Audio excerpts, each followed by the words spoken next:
And some of you may think, well, that's pretty old. I thought you were going to talk about recent stuff. But the reason why I think this is important, and I'm actually going to devote half of my presentation to this is the grandfather of all studies that gets cited over and over and over again. It's cited in the literature about online learning. It's cited in the popular media. And I'm going to tell you that sometimes the results of this study have been misconstrued. And I want you to be able to decide for yourself if you think how this is being cited is appropriate. Because I've seen several cases where I didn't agree with the decision that was being cited based on this article. There have been updates to it, but they are updates specifically to this article. So I really think this is the #1 source to talk about, and it's basically going to tell us is online as good as face-to-face.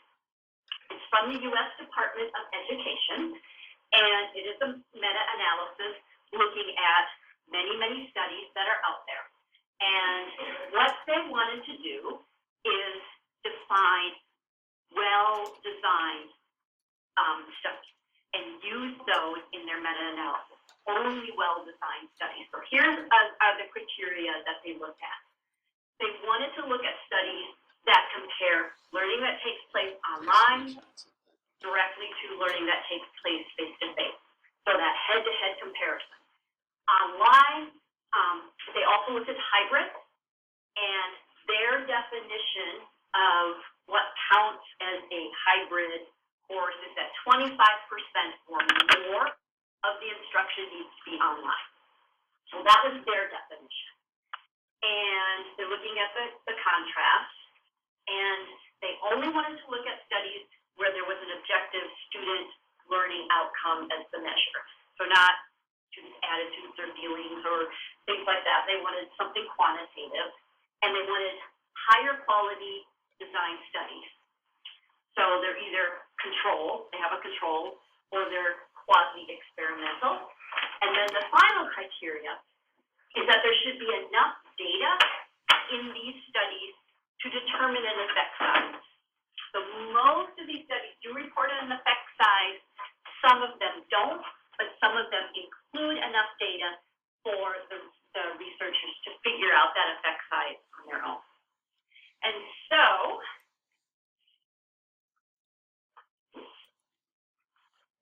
here's what they started with. 1,318 articles. 176 articles met the 3 criteria for inclusion.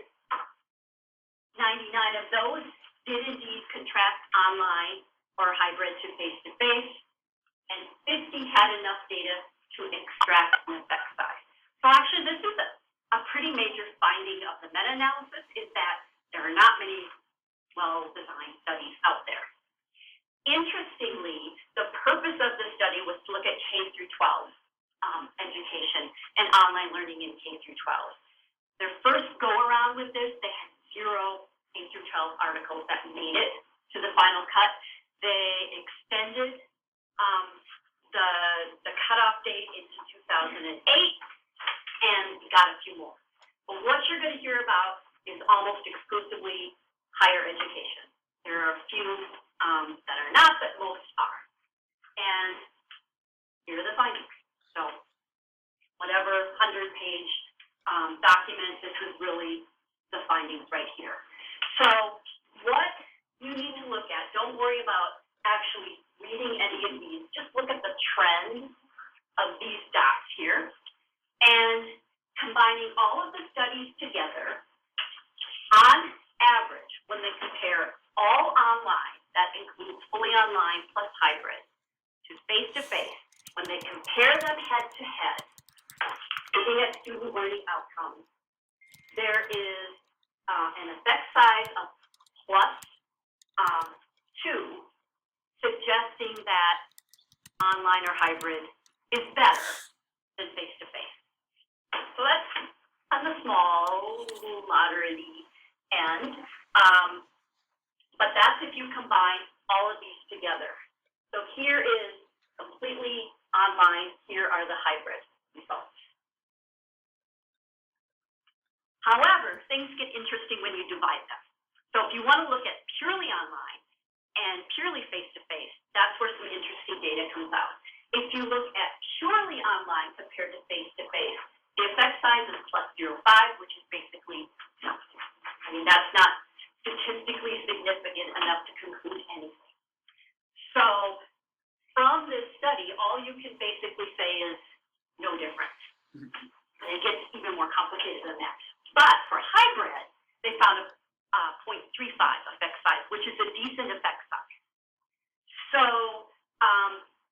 from this data, it looks like, okay, hybrid is probably the preferred method in terms of, can we say hybrid is as good or better than face-to-face teaching? Okay, their findings. And the authors were really specific about this. These findings should not be construed as demonstrating that online learning is superior as a medium. Rather, it is the combination of elements in the treatment conditions, which are likely to include additional learning time and materials, as well as additional opportunities for collaboration that has proven effective. And I think this is worth mentioning again. So what they are saying is that hybrid courses in and of themselves aren't what's better. What seems to be better, and when I say better for student learning outcomes, is that in hybrid courses, students do more work. And it's probably because they're doing more work that they're doing better. So they were really careful about the conclusion. And they basically didn't want anyone to say, U.S. Department of Education study says online is better than face-to-face. However, that's what happened. So you probably saw this, maybe you didn't, but it's still in the popular media. This study is cited as saying, this study proves that online is better or just as good as face-to-face. So now you know the statistics and the evidence from that study. Their caveat, you can make your own decision. All right, so here's what some people, even myself, when I first started reading about this. So, I think that's next. So I'll talk about the gem first, the gem. So there was a gem buried in this report that I don't see mentioned very often. And in addition to looking at student learning outcomes, they also looked at many, many different factors.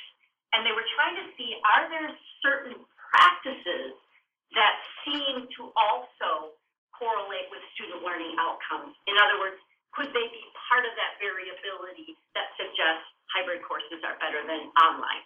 And everything they looked at was basically no, except for one thing. And I think that's the gem of this article, and that was the use of prompted student reflection. So studies that ask students to reflect on what they've learned, and these were done by prompts in the course management system, electronic prompts, significantly contributed to student learning outcomes. So student reflection, good. And that's what it says. 10 to 12 studies found that this was good. Okay, now back to the point that I was making before. So can we at least say from this study that online learning is doing no harm? This is an important question because a lot of institutions wanted to say that so that they could switch from face-to-face classes to online classes, which are cheaper. And if you have data that says, well, at least you're not doing any harm with online teaching, then why not give it a try? But it is not that simple in terms of do no harm. After this study came out, there was a rebuttal study that came out, and effectiveness of fully online courses, response to a Department of Education meta-analysis. That's the one I just talked about. These are people who work at a community college, and basically what they said is, yeah, maybe your results hold for the institutions you looked at, But you basically only looked at 4-year university. We teach at a community college, and we know from our own experience that students seem to have more trouble with online than with face-to-face. So you can't make that statement because you didn't look at enough information. And so they did their own analysis of their population. Here it is, and here's what they found. Persistence rate, meaning did they stay in the class and not drop out, final grade. Online students in both categories did significantly worse than students in face-to-face classes. And here's a very impressive N of 21,989. That's a very impressive N. And I have a colleague who works in a community college, and she says this is exactly what she has experienced as well. That online teaching seems to favor the better prepared students. And the students who are perhaps more motivated or have more experience with self-regulation. So this group is arguing, actually, you can't say it does no harm because in our institution, it does harm. So that was their response. And they say researchers need to empirically identify high-quality online courses as well as strategies that contribute to stronger student learning and performance outcomes in an online learning environment. In other words, they're saying, don't waste your time asking online versus face-to-face. Spend your time saying what is good in online, what is good in face-to-face. And that's what we should focus on when we are looking at these studies. So that's the saga of the U.S. Department of Education report. And I think it's important for you to know all of that because I still see in articles coming out in 2016, the DOE report being referred to with some mention of online education has shown to be as effective as face-to-face. And that's the studies that they're using. So now you have background information to make up your own mind. So what has happened since then? Since 2010, when that study came out, there have been follow-up studies done by the Department of Education to incorporate new research studies that came out since 2008. So there have been 2, maybe 3, can't quite remember, 2 or 3 that have been published that now are just adding more studies to that meta-analysis. And basically what they find is pretty much the same thing. That even though there's more studies out there looking at different things, not much of a difference between online and face-to-face, and hybrid comes out a little better. So that's basically it. And that is the first half of my presentation. The second half is now going to focus on individual articles that have been published, not included in this Department of Education study, that I personally believe are very well designed, and the results are believable and solid, and the results are useful to tell us about the kinds of things that seem to lead to good practice in online education. So I picked my 3 favorite articles, and hopefully I will have time to get through all 3 of them, and it looks like I definitely have time to get through all 3 of them. Okay, number 1. Many of you may be familiar with this study. How video production affects student engagement, an empirical study of MOOC videos. This was a really important study that was done with an N of 1.9 million. I mean, it's a crazy N, a crazy amount of data that they have. And basically the author said, when we have all this data from MOOCs that is in the course management system, and that data tells us what videos students are looking at. It even tells us how long they're watching them. So we can look at that data and see, oh, what videos are students watching all the way through? What videos are they stopping, like halfway through? And let's look at the factors that lead to the most student engagement. So basically what they were saying is, out of all of these, nearly 2 million pieces of data on student video watching, what are the things that lend to student engagement? And I will show you their findings. So first of all, engagement means, for this study, how long do students watch a video? And one thing to keep in mind is just because the data says that they're watching the video, no one's in the room with them, right? So, they could be, eating or reading a book or whatever. So we don't know that they're actually watching the videos. We just know when the video turns off. And they also have post-video assessment problems. So a lot of the videos will then have like a question or a couple of questions optional for students to answer. And they look at how many students go ahead and actually answer those questions. And the idea is that if they are engaged enough to go on and answer the questions, the video is probably interesting. They were engaged. Okay, so what did they find? I was wrong. It's not 1.9 million, it's 6.9. Not that puny 1.9 million. Almost 7 million. They got their data, and then what they did is they interviewed 6 different course designers who actually designed the videos for some of these MOOCs. Once they identified the good points, and they asked the course designers, tell us what this is. Tell us how to do this really well.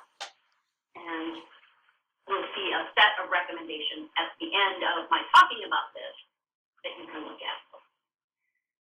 So this data slide is a little bit difficult to read, but here's the take-home message.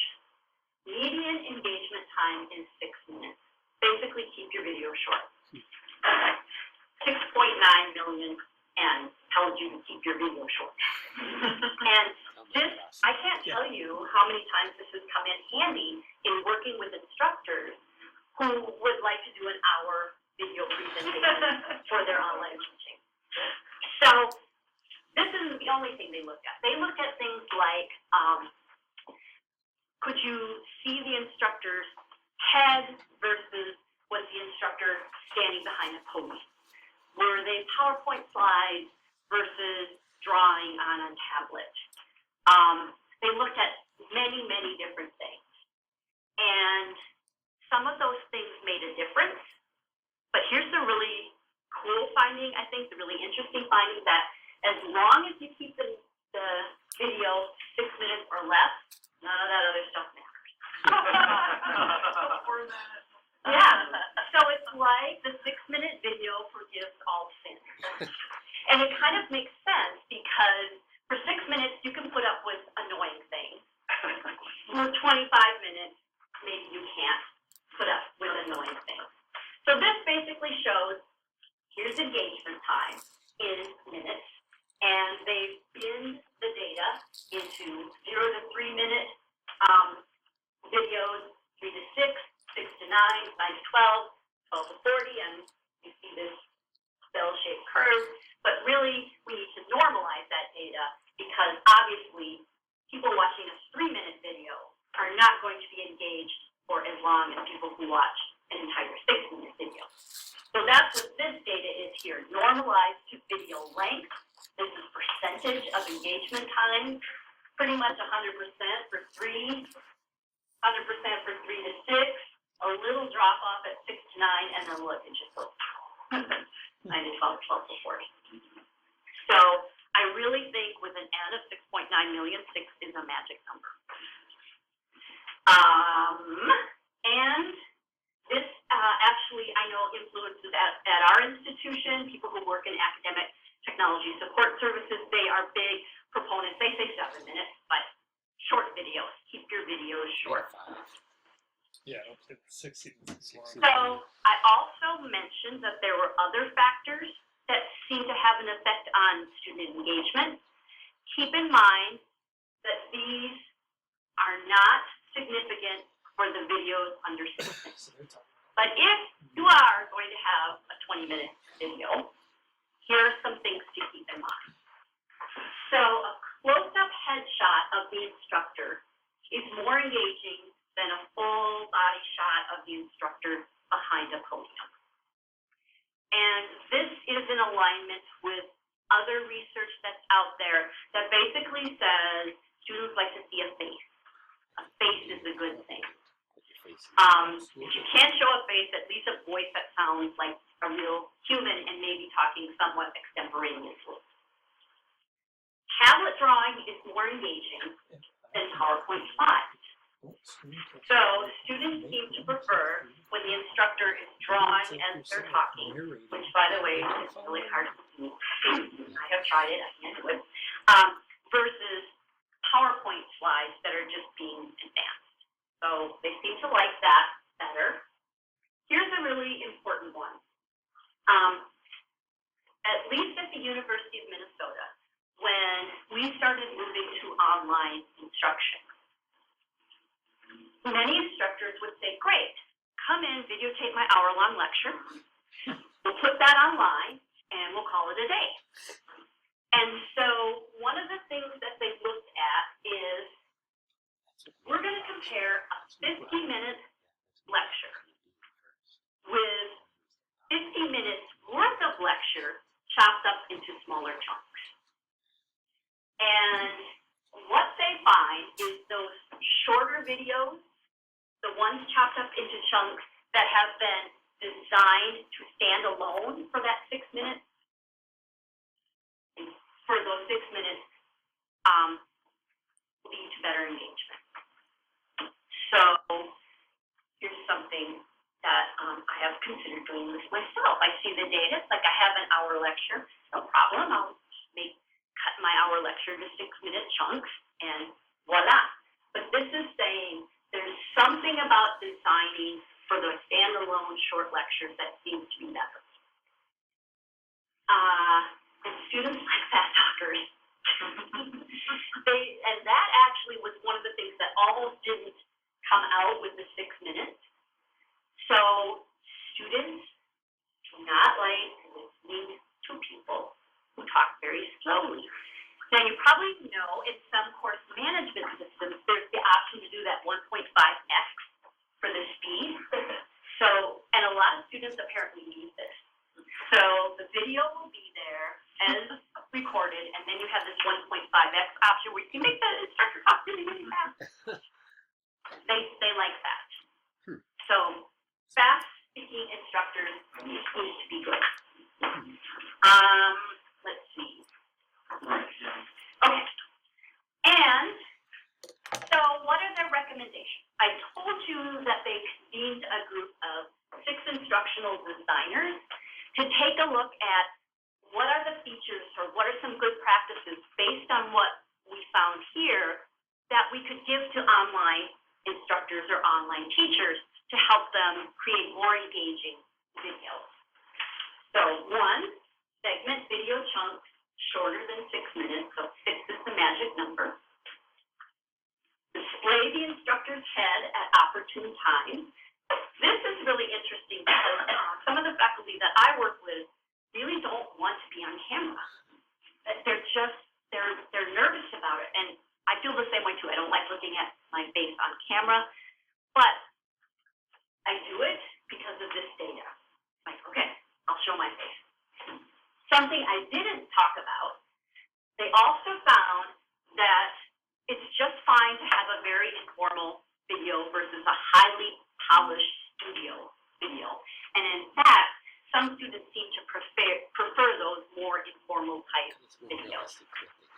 So that's important for a department or a college who's thinking about should we invest in a big tech support department. So introduce motion, visual flow, and extemporaneous speaking. And that relates to that finding that I told you that students like seeing the drawing on the tablet, there's a Already- PowerPoint slide. Downloaded Their the whole suggestion is thing. that people Yeah, just like share it with you in Google Drive. so motion of any kind while the Like, lesson what are is that going for? on. Kevin and So Troy the pre-recorded class in is Drive? lecture, coach for enthusiasm, and the reason I have the word coach here is these were instructional designers. So they're saying, here's what I ask instructors I work with to do. So coach for enthusiasm and not too slow speaking. Enthusiasm I didn't talk about, but that was another very positive factor that seemed to affect student engagement. So that's the take home from this article that I think is applicable to general online education. So now I'm going to move on to the second article. And this one is directly asking, how do online course design features influence student performance? So they are actually looking at the factors that are used in online courses that correlate with how students do in the course. And I will tell you from my experience in reading the literature, there are not many studies that do this. They look at a lot of things like enjoyment of the class, motivation, etc., but there's very few that look at what's the outcome, and the outcomes here are great. And so we can talk about whether or not that's a good outcome, but at least it's something measurable. All right, so here's their question. Of all the things that have impact on student course learning outcomes, which practices are typical of a high quality versus a low quality online course? So here's the study. Here's how they did it. They began by combing through all of the literature to come up with categories that have already been identified as good practice. They combed the literature. They also combed things like quality matters, so rubrics that have been designed to create good online learning environments, and they tried to synthesize all that information into a small amount of categories. And these are the small amount of categories that they found. So from all of that literature, these four things seem to be important as determined by previous studies. The course organization. So how it's organized, does it make sense? The types of learning objectives and the types of assessments that are used. The interpersonal interaction, which includes student-instructor interaction and student-student interaction. And finally, what is the technology and how is the technology used? So for this study, they created a rubric for each one of these that they scored each of these categories on a scale of 1 to 3. Then what they did is they looked at 23 online courses at 2 different community colleges with an N of 678 students. And they evaluated each one of these categories. So each one of these categories had a score, and then they plotted the score versus the final grade to see what fell out. Is there anything that is significant that falls out? And only one thing did. Want to take a guess? What the one thing was? Of these 4, interpersonal interaction was the only thing that was statistically significantly linked to student performance. And here's the data. So here's the grade on the y-axis. These are the courses that scored 1 on the rubric, which was low. These were the courses that scored 2 on the rubric, and these were the courses that scored 3, so scored high in terms of interaction. And you can see that the grades were higher, the higher the score was for interaction.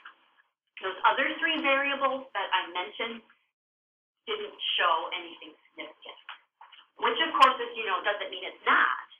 It just means it didn't come out in this particular study. Now they go on to suggest that really it it's about instructor-student interaction more than student-student interaction. And they do this because after this study, they convene some focus groups with students, and they specifically ask about these characteristics, and they say, okay, students, what did your instructor do that was really helpful for you in terms of interaction, either instructor-student or student-student?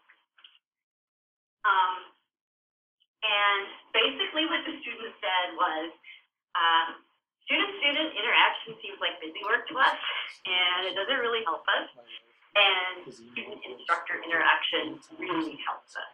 So this is what the students said. Here's an example. Here are examples of things that good online instructors do in terms of fostering student-instructor interaction. They post frequently. They invite student questions through a variety of modalities, meaning send me an email. There's a discussion forum on the site. Call me, IM me during my online office hours. They respond to student questions in a timely manner, and basically that was quantified as 24 hours or less, which kind of scares me. 24 hours is pretty short, especially on the weekend, but they liked quick responses. They solicited student feedback about the course, and they responded to it and incorporated it into the course. And they care about the course, and they care about the student's performance. So for me, this slide represents basically a recipe for instructor presence.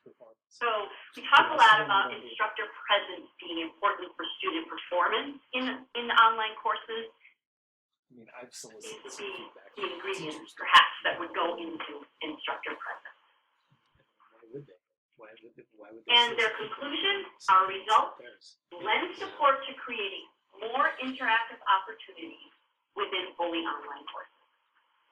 So it doesn't necessarily say those other factors aren't important, but this is how I interpret it. I only have so much time to design a course or teach a course. If I can't do everything, I'm going to focus my energy more into that instructor-student interaction. That's how I interpret. So we're on to our last study. We're doing well. The impact of findability on student motivation, self-efficacy, and perceptions of online course quality.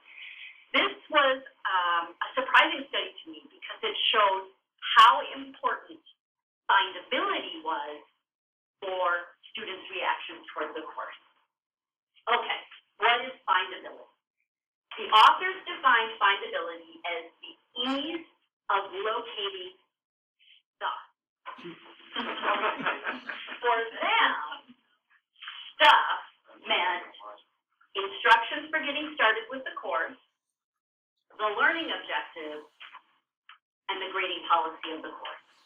So they just picked these three things that they thought were important to students and basically set up a usability study. They set up a fake course based on a real course and had students look for things and then watch them and ask them questions.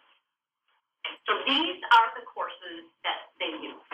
They started out with two control courses, Course A and Course B. And we'll call these the high findability courses, the good courses. These courses passed Quality Matters. They were approved by Quality Matters, which if any of you are familiar with that, some of the criteria that they use for approving or passing a course is the ease of findability. And basically what they did was they created the identical courses in the course management system. Everything was identical, except they mixed a few things up. So an example of mixing a few things up, in the control course, the course syllabus would be on that first page of the course management system, like page 1 prominently posted. In the low findability course, it was put in a folder called information.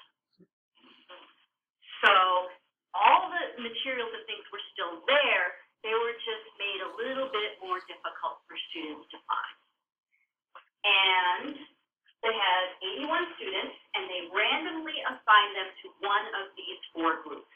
And random assignment is really the gold standard for educational studies because you're more likely to end up with groups that are similar to each other if it's random.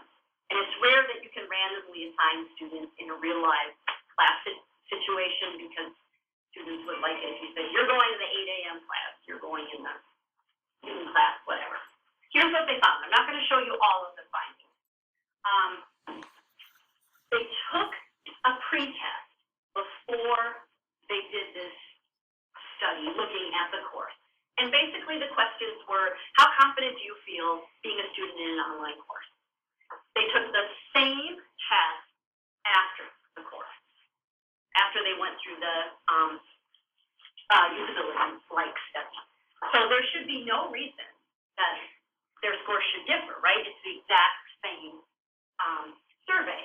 What they found is in the control courses, indeed that was what they found. No difference. Students rated their confidence the same before, after. But look at this. Students in the low findability course were significantly lower on their post-test self-efficacy score in the high findability, or the bad findability, low findability courses. This is really important because we know all sorts of reasons why student self-efficacy is important for learning. So motivational models will look at typically how much do students value a course and how much do they think they're able to do it themselves. So to me, this figure right here shows student demoralization. I came in feeling like I could take an online course. I spent 1 hour with you here looking for that stupid syllabus, and now I feel like an idiot. That's huge, I think, especially when we know, combine that with the information we have from the community colleges for students who are not as prepared. Something like this could mean the difference between taking the class, dropping out, or not taking the class. So I found this amazing. Okay, they also asked them questions about their experiences. So they went through the whole thing, and there were many more questions in this, but these are the ones that I think are important to talk about now. So did you enjoy the experience? The control course was high findability, was quite a bit higher than the low findability course. All right, that makes sense. They're frustrated, they didn't enjoy it. Would you recommend this course to a friend? Again, very significant difference between high and low findability. And this is the one we should all be worried about. This one right here. Do you think the course instructor would be a good instructor? Now remember, it isn't even a real person, right? They're identical classes, so that's what they know about the course instructor. The only difference are those few little things that have been hidden, and 3.9 versus 2.8, the course instructor would be good. To me, that tells me that students are making assumptions about me as an instructor before they ever see my face or hear my voice. That something as simple as this can actually change students' view of my competence as an instructor. So perhaps we should pay attention to that. So the author's conclusion was that the study lays the groundwork for demonstrating the importance of good navigation.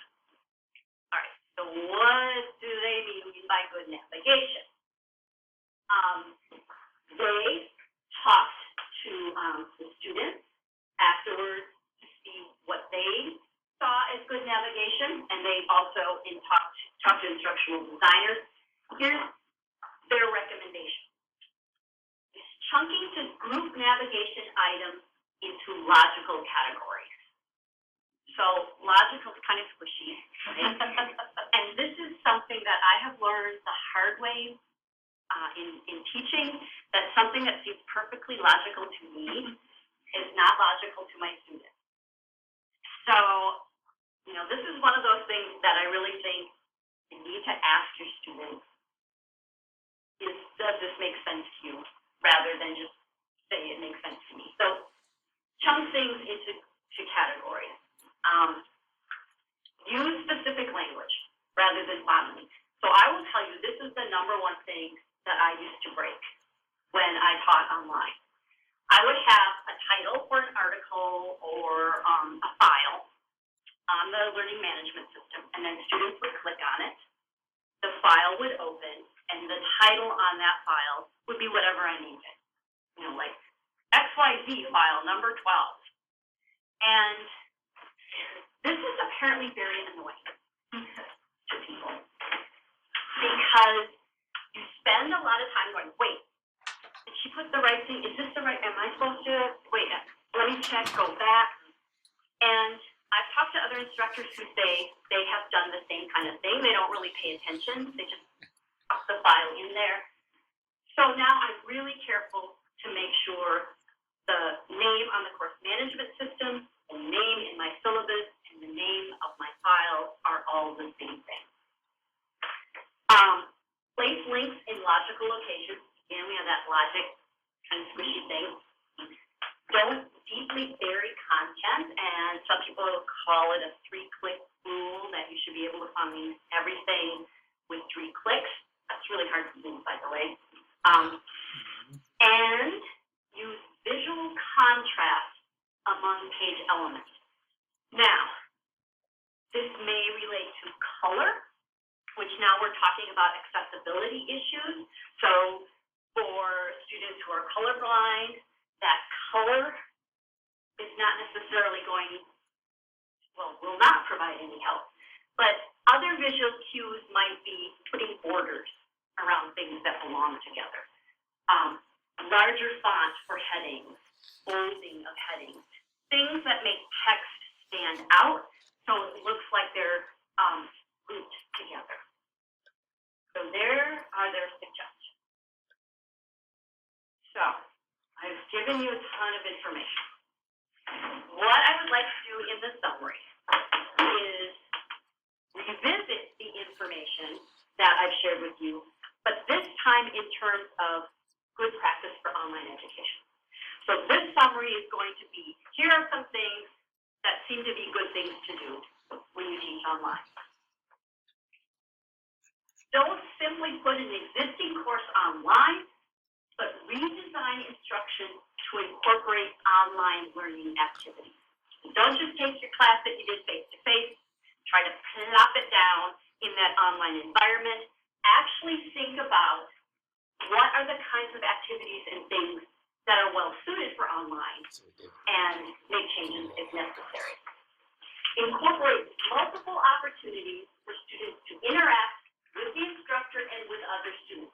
But notice I put the 2 exclamation points by the instructors, because it seems like the data is kind of leaning towards the instructor student thing being more important than the student thing. Of course, the jury's still out on that. Introduce activities that require student reflection on the course material, and it could be something you put automatically in a course. When you're creating videos, keep them to 6 minutes or less. Display the instructor's head at opportune times, so at least sometimes. And if it's an informal setting and it's extemporaneous speaking, even with us, that's okay. Introduce motion, visual flow, extemporaneous speaking, I already mentioned, and instructor is avoid pre-recorded classroom lectures and avoid speaking. And finally, make your course responsible by grouping items into logical categories. Use specific language to describe files and assignments. Place links in logical locations. Again, there's kind of that logical thing. Use visual contrast among each element, and don't deeply bury the content. And before I show you the final slide, I just wanted to revisit that slide I showed you at the beginning, which sort of puts this information in context. So we've spent for the whole time here. That's what I've been talking about. What you do with that information is totally up to you. Evidence-based pedagogy practice would suggest you make your decision based on your own experience as an instructor and the needs of the specific students that you are teaching. So maybe you do some of these things, maybe you won't, but your own judgment is probably the most important thing in making the decision. So these are all the articles and reports that I've referenced, and I am happy to take any questions. Yes. I have a question, and it relates to the second article you looked at, and the whole idea of interpersonal interaction, which wasn't surprising, but one of the things that was a little bit is we spend a lot of time on course design, and yet the things that you mentioned, post frequently, invite student questions, respond to questions, solicit, that's really all about the teacher experience in teaching. So any thoughts about how we bring those together so that as an instructional designer, we're not just focusing on the findability, which is important, or some of those other things, but the actual teaching? Yeah, that's an excellent question. And I think the reason why that came out is because they were interviewing students. So students are probably just reacting to what they see and what they know, and probably don't know about all of the effort that went into the course design to make that happen. So I will tell you what an instructional designer that I work with says to me. So when I first started teaching online, I used an instructional designer, so I was not an expert.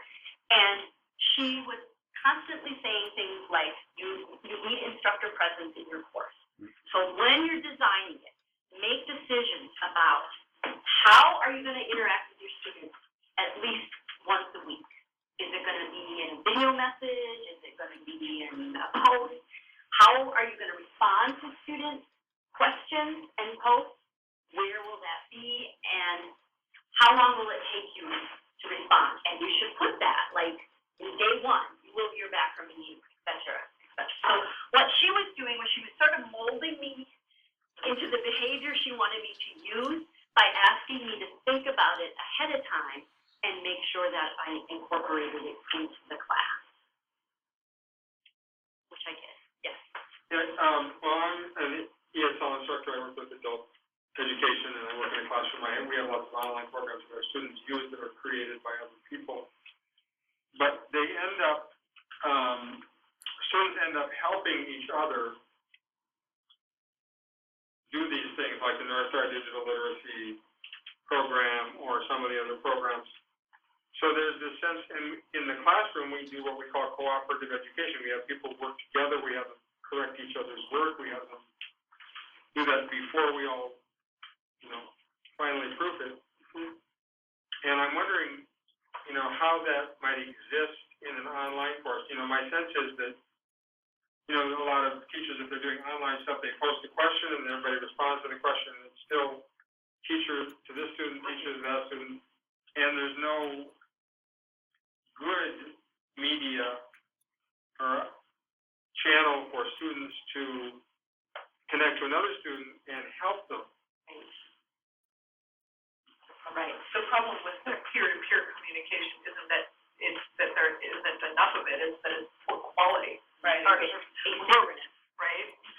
So that study looked at MOOCs, and so the examples that they gave are MOOC examples, so they are not going to translate necessarily very well into academic courses, but the examples that they gave were things where students would post a project output of some kind, like a prototype or whatever it was, and invite student feedback on it, so other students could comment. Some incorporated like voting, like up or down, vote for your favorite one, and that seemed to draw students in.